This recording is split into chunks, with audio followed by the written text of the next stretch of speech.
Hello everyone. Hope I am audible to all the audience. First of all, I convey good morning to all distinguished dignitaries and participants in Global Education Conclave 2021, organized by International Institute of Organized Research and various other organizations nationally and internationally involved in this event. I would like to acknowledge and say thanks to IIRO for inviting me as a keynote speaker on a very important topic, Sustainable Development Goal 6 and 7. These two goals are linked with the water, sanitation and energy. So I am very grateful for the IIRO to inviting me to speak on the Sustainable Development Goal 2030 defined by United Nations. And first of all, I would like to share the PowerPoint presentation which with the distinguished audience, and I hope this presentation is visible to all of you. So in brief, I am Professor R.K. Singh, presently working in the North Cap University, India. My keynote address on the Global Education Conclave, which is being organized in the Western Sydney University, Australia. Here we can see the political aspect of it. The first, it was discussed at the Agenda Point 21 in Rio in 1992, followed by World Summit on Sustainable Development in 2002, further followed by the Future We Want Rio 20 in 2012, and then Sustainable Development Goals in 2015. If we see here the various indicators of the Sustainable Development Goal, so by 2030, there should be no poverty on this planet, there should be no hunger, there should be the good health and well-being for each and every individual living on this planet, quality education, gender equality, clean water and sanitation, which I shall be speaking in more detail, and then affordable and the clean energy.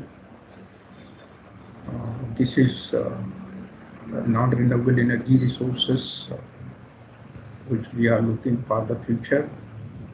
Decent work and the economic growth, industry innovation and the infrastructure, reduced inequalities, sustainable cities and communities, response consumption and the productions, climate actions, life below water is linked with the ecosystems. So respect to the ecosystem, their conservations, life on land, all sort of biodiversity existing on the land, on the earth, mother planet, earth, peace, justice and strong institutions and partnership for the goals, including all developing and developed nations.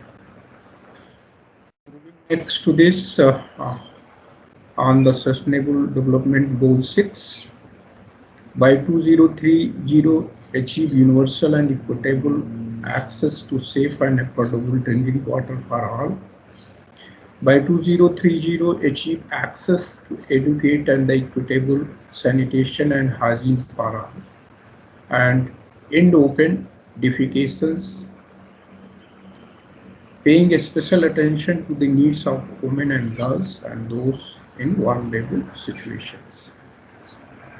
By 2030, improve water quality by reducing pollution, eliminating dumping and minimizing release of hazardous chemicals and materials, having the portion of untreated wastewater, and substantially increasing recycling and safe reuse globally.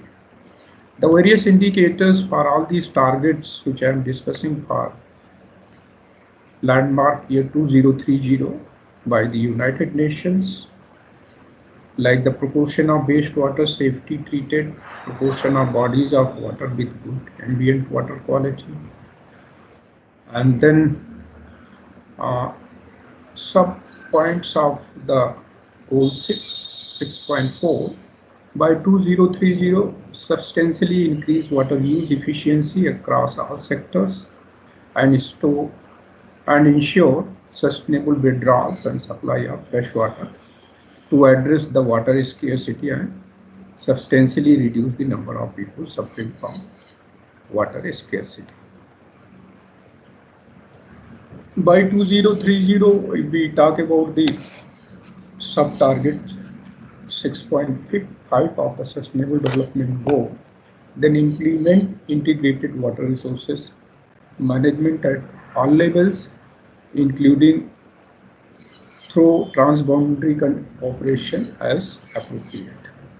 Since the water resources are being shared by the number of nations, so sharing of water resources and the transboundary conditions, international guidelines, all these things need to be followed.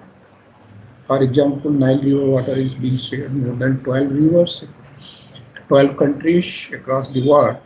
So, starting from Tana Lake in Ethiopia, in South African continents, flowing down to Egypt and so many other countries, Sudan.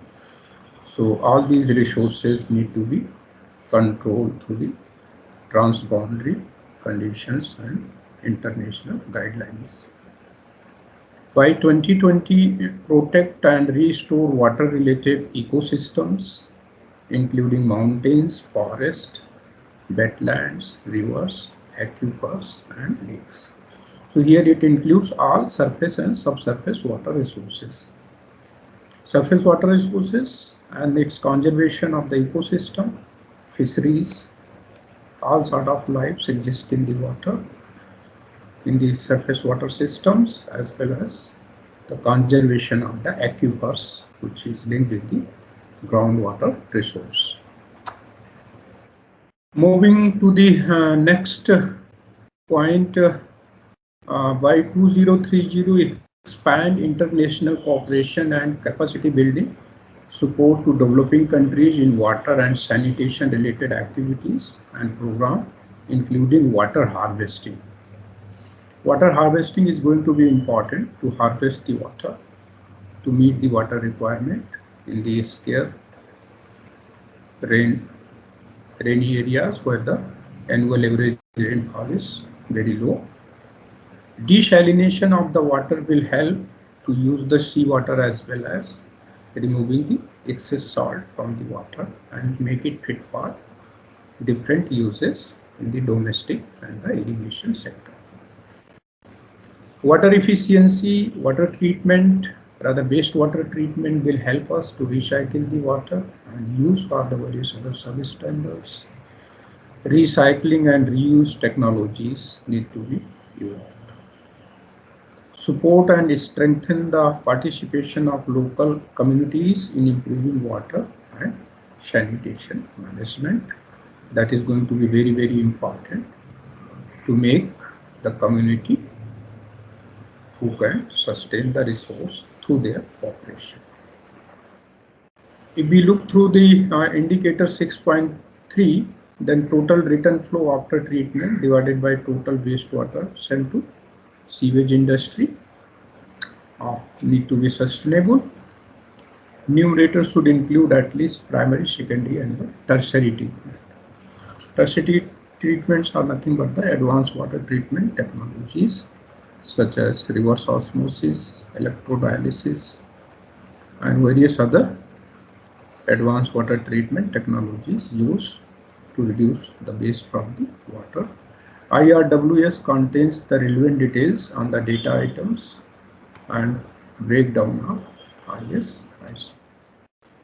Similarly, indicator 6.4.1, where the total water use divided by the value of economic output Then the total water use in the is the sum of the water abstraction across economic activities plus water that is received from the foreign economic units. Value added from the national accounts and the breakdown of IS. Similarly, indicator 6.4.1 where total water use divided by the value of economic, where the total water use is the sum of the same which I discussed in the previous slide. Indicator 6.4.2 is the total water withdrawal divided by the total renewable water resources. Total renewable fresh water resources are expressed as the sum of internal and external renewable water resources, and total water withdrawal can be broken down by the ISIC sector. This in and of itself can be used to track water use by sectors over time. So moving to the goal 7, to ensure the universal access to the affordable, reliable, modern energy services, increase substantially the share of renewable energy in the global energy mix, double the global rate of improvement in energy efficiency, enhance international cooperation to facilitate access to clean energy research and technology, including renewable energy, energy efficiency, and advanced and cleaner fossil fuels technology, and promote investment in energy infrastructure and clean energy technology.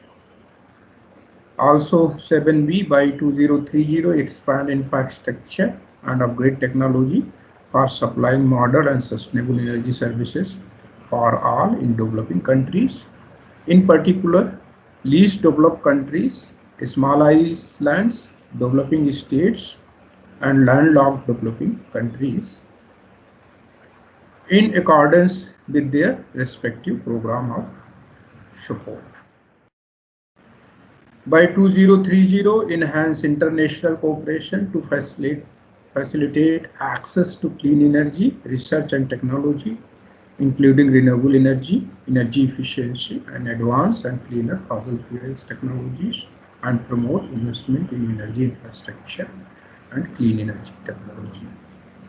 Expand infrastructure and upgrade technology for supplying modern and sustainable energy services for all in developing countries, in particular least developed countries and islands, developing states and landlocked developing countries in accordance with their respective program of support.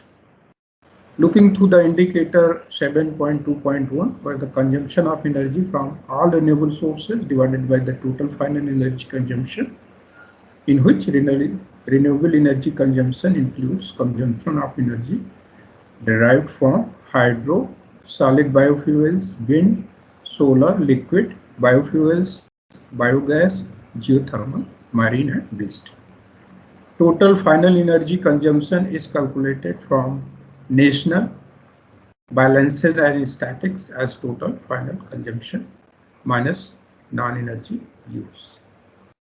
Similarly, indicator 7.3, energy supplied to the economy divided by value of economic output. Total energy supply is comprised of production plus net imports minus international marine and aviation bunkers plus stock changes. And gross domestic product is the measure of economic output. Integrated monitoring for the SDGs requires methodological consistency. The SEEA can be the basis for it.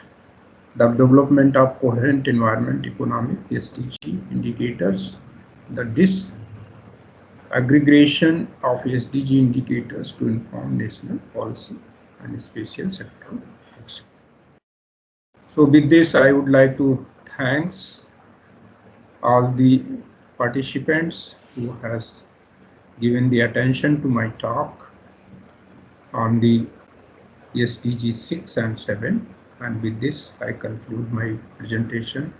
Thank you so much for giving me this opportunity. Thank you so much.